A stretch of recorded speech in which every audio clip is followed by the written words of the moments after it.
What comes to your mind, looking at this picture? Was it Ponzi scheme?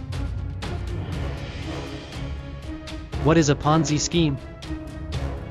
Ponzi scheme is a fraudulent scheme that involves paying existing investors in a non-existent enterprise with the funds collected from new investors.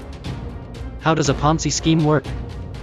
Ponzi scheme is a type of fraud in which investors think their returns come from sales of products, but in actuality they don't, but come from money invested by new investors. There are no products and the whole setup is a fraud. A Ponzi scheme is a fraudulent investing scam promising high rates of return with little risk to investors. A Ponzi scheme is a fraudulent investing scam which generates returns for earlier investors with money taken from later investors. This is similar to a pyramid scheme in that both are based on using new investors' funds to pay the earlier backers. Both Ponzi schemes and pyramid schemes eventually bottom out when the flood of new investors dries up and there isn't enough money to go around. A brief history.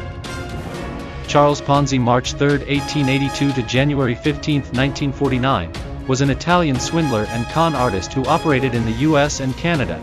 He became known in the early 1920s as a swindler in North America for his money-making scheme. He promised clients a 50% profit within 45 days or 100% profit within 90 days, by buying discounted postal reply coupons in other countries, and redeeming them at face value in the US as a form of arbitrage. In reality, Ponzi was paying earlier investors using the investments of later investors. While this type of fraudulent investment scheme was not originally invented by Ponzi, it became so identified with him that it now is referred to as a Ponzi scheme. His scheme ran for over a year before it collapsed, costing his investors $20 million. Another notable character is Bernard Lawrence Madoff, who was an American fraudster and financier who ran the largest Ponzi scheme in history, worth about $64.8 billion. Sergei Pantelievich Mavrodi, the founder of MMM, cannot pass mentioning. Ponzi scheme red flags. Number 1. No registration. These schemes generally include those investments which are not registered with state regulators or Securities and Exchange Commissions, SEC. Therefore, it is essential to check for the investment scheme's registration to access information regarding its management team, products, services, profitability, and finances. Number 2. Reticent intentions and undisclosed strategies. Any investment opportunity with complex protocols and secret strategies are generally Ponzi schemes. There exists a lack of transparency about the plan, and the organizer misleads the investors using vague descriptions and false claims. Number 3. Returns, much higher than banks' ROI. An investor should be cautious with any scheme that promises tremendous returns in no time, if the promised percentage yield is significantly higher than the bank's return on investment. That is a red flag. Number 4. Steady returns, other than fixed deposits, bonds, debentures, and other investment vehicles. No product yields regular and constant returns. Therefore, one should be skeptical about the schemes that promise regular returns. Number 5.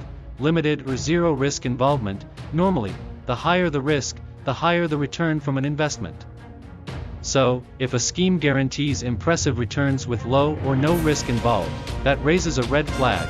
Number 6. Unregistered organizer or seller. The state and federal security laws have directed investment firms and professionals to register with authorized bodies and Securities Exchange Commission, SEC. But the fraudulent schemes are proposed by unlicensed or unregistered firms. Number 7. Not receiving payments. As soon as the racket is exposed, the organizer stops disbursing money to the investors. In addition, scammers put in clauses restricting investors from withdrawing money from the investment. Alternatively, they reject withdrawal requests citing vague reasons. Investors should look out for such shady clauses. Number 8. False documents or statements.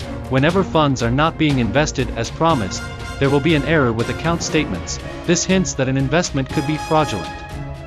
Unfortunately, investors don't find any legal paperwork to examine. Most scammers forge financial statements. That is all for this video, and thank you for watching this video from Internet of Lies. You can create more awareness by sharing this video and also subscribe for more.